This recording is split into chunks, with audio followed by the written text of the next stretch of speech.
it is to be back in Miami. I served on a panel discussion years ago with Nancy. And I met Nancy, I guess, Nancy, we met for the first time several years before that here in Miami. And so it's good to see faces I haven't seen for a long time.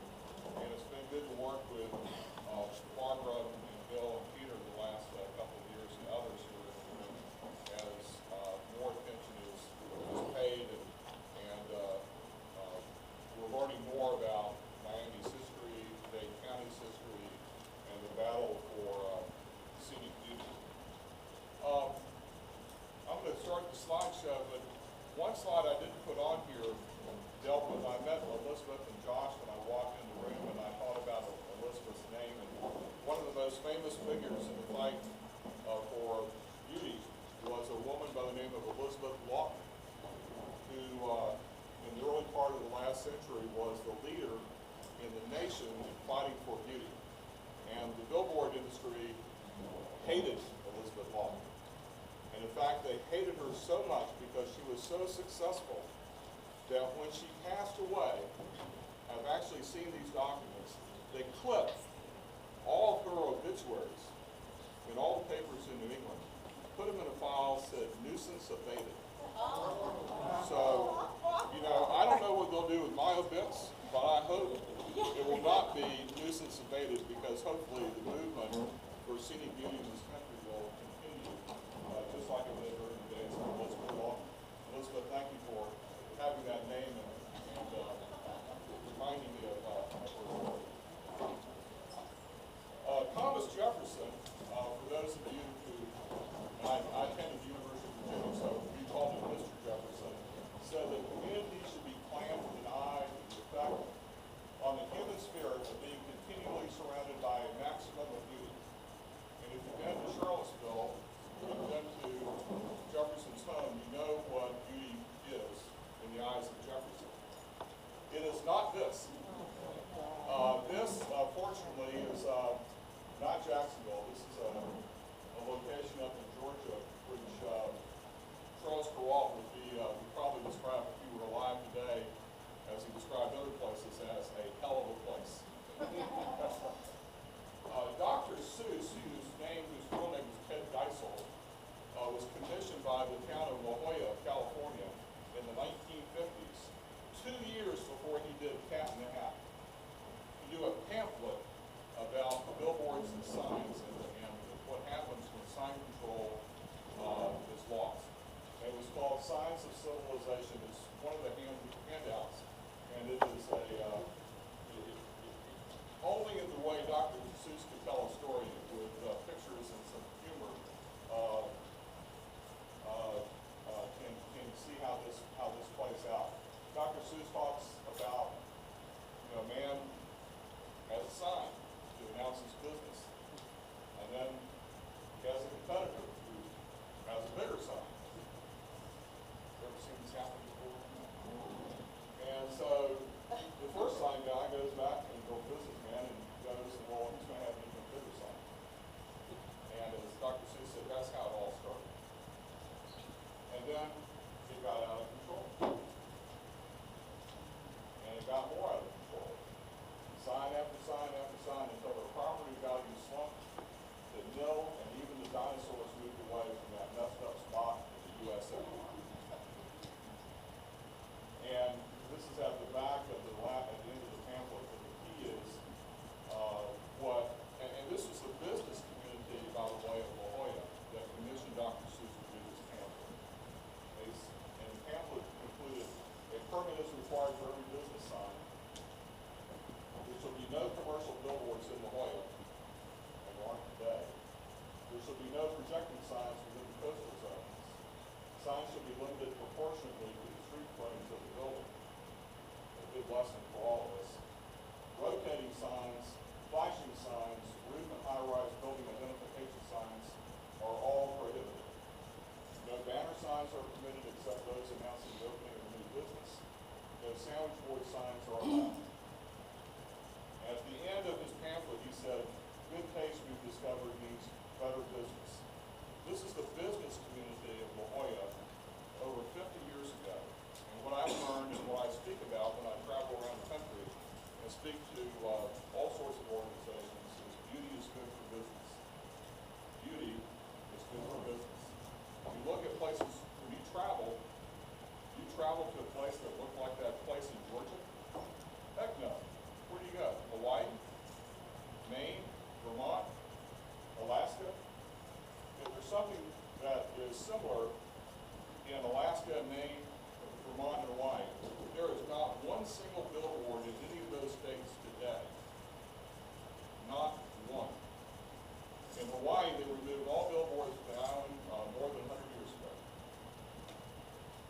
In Maine and Vermont, it happened in the 1970s and early 1980s.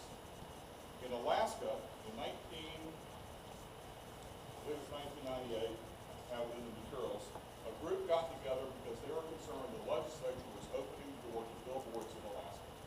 And so they collected petitions, much like we did in Jacksonville 26 years ago, put the issue on the ballot that basically said, the exact words are, it is the intent of the people of the state of Alaska that Alaska shall forever remain free of billboards. It passed with 70, this is in recent times. This isn't 100 years ago in Hawaii or back in the 70s or 80s in Maine and Vermont. This is in the late 1990s. It passed with 72% of the vote. It passed with a greater percentage of support than any other ballot initiative on the Alaska ballot. And it was all done by citizens acting on their own. No big business writing big checks. It was all done by local citizens. And today, indeed, Alaska is billboard free. This is one of my favorite pictures because of what follows. I used this in a case where I represented the city of Clearwater in litigation brought by a company called Granite State Outdoor Advertising Company, which was, this lawyer was famous for suing many cities around the state of Florida. And in this case, and when I sat down with the planners, I said, we need to tell the story of Clearwater in pictures. Because I've studied over the years all the cases, the good cases, the bad cases on sign control, and the one thing that pulled everything together for the good cases, one common theme, there were visual aids. And the courts, the judges, recite the fact that there were visual aids in the record that help describe what the issues were. And so in all those records where there were visual aids, the cities won. So Mary Jo Fox, who was a code enforcement officer in Clearwater, said, I've got a picture you need to see from and this was in, I'm trying to think of the year, it was 1987, 2000. Maybe it's like 1988, thereabouts. There's a picture taken on Gulf Bay Boulevard. And I joke about the picture because in Clearwater on Gulf Bay Boulevard in 1988, it was so butt ugly that everybody was leaving town. See, they're all headed east. They're leaving town. Well, back in those days, actually the president of today of Scenic Florida, Citizens for Scenic Florida, gathered petitions together and got an issue ready to go on the ballot to prohibit billboards on Gulf Bay Boulevard. And city council, because this sometimes happens back door, the billboard industry, because of what happened in Jacksonville, did not want that issue on the ballot. So what did they do? They had their friends in the city council, which we learned later through discovery and litigation a decade later, vote in favor of a new ordinance that prohibited billboards on Gulf Bay Boulevard, so it would not go on the ballot. Because they thought if it went on the ballot and it passed like it passed in Jacksonville, it would be hell to pay to ever get it reversed. So the Clearwater Commission prohibited new billboards on Gulf Bay Boulevard, required them all to be renewed after 3 years. And today, there are only a few billboards left on Gulf Bay and they're coming down on the schedule because of litigation. But here's what I used later in the story about Granite State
our city commission recently passed a new ordinance last year. If you want to see a good sign ordinance, 2 years in the making, that's the best ordinance in the state of Florida today. Because that city has learned what Dr. Seuss wrote in the 1950s. Basically, beauty is good for business. This city commission has learned that they never want to go back to those days. They want these days, and actually this road has gotten better. I want to talk a little bit about Lyndon Johnson. But before I do that, I want to let you know that Eisenhower and Kennedy before Johnson were concerned about the beauty of the nation's roadways, especially the interstate. We used to call it the Eisenhower system because the interstate system was built really as part of the national defense effort to make sure that we could move material and troops and whatever from one coast to the other. But Eisenhower started with an effort, a small effort in the 1950s to control outdoor advertising along the interstates. Kennedy was headed that way until his untimely death. And Johnson picked it up in part because Lady Bird, in this picture, cared about beauty. She cared about the environment. She had seen the ugliest of America along Texas roadways, and she was a champion for beauty.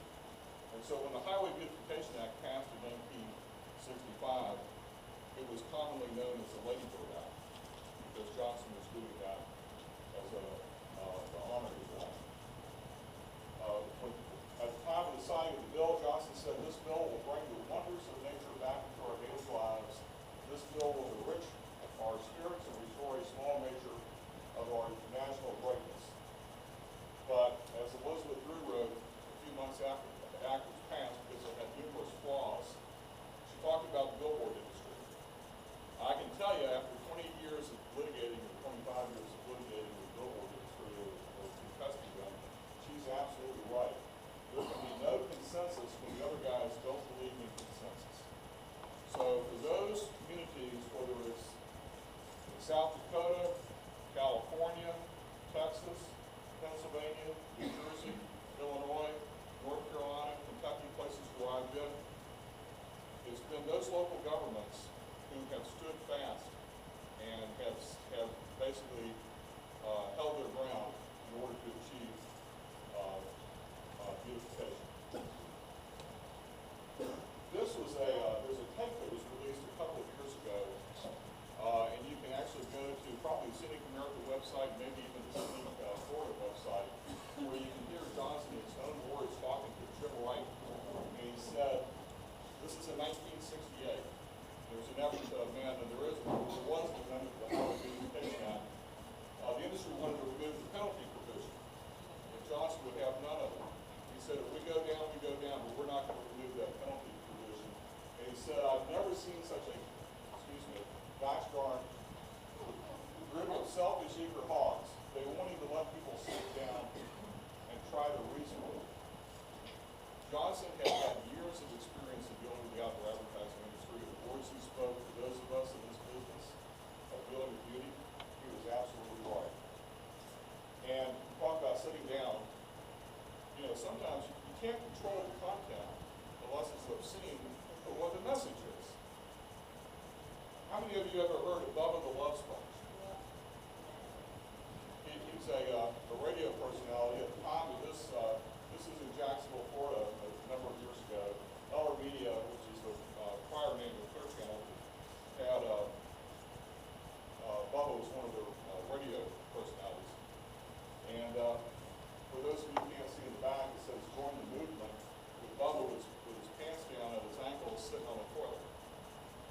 And there's another photo I was going to bring of a photo in Clearwater with Bubba the Love Sponge saying the others like me crossing the day there.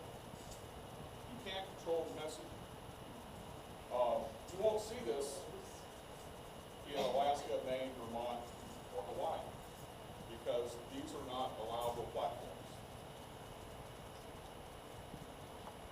Charles Corral died on the 4th of July of 1997. His last public appearance was in Baltimore at a conference of Scenic America. There was not a dry eye in the room that night because he delivered probably the most moving speech I've ever heard. And he said, I know we can't afford to be cynical if we believe nothing has ever